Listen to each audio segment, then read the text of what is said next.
परेशान मत होना मेरी जान, हम तुम्हें तब तक नहीं छोड़ेंगे जब तक हमारी धड़कने हमें नहीं छोड़ेगी। हा हा। बाळा, आज किती स्वार्थी झालास रे तू.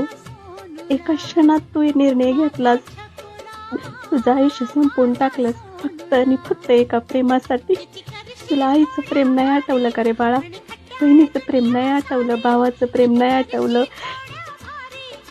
पप्पाचं प्रेम नाही आठवलं? फक्त एका प्रेमासाठी तू तुझा जीव गमावलास.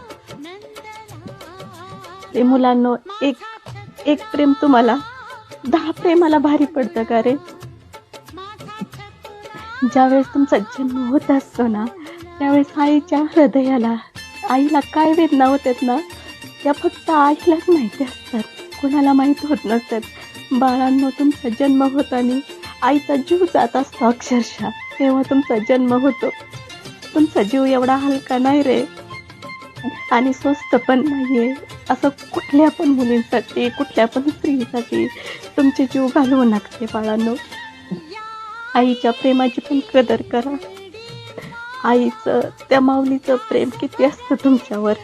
आईवर पण प्रेम करून बघा, ती तुमच्यासाठी काय करते, तिचं किती निस्वार्थी प्रेम असतं.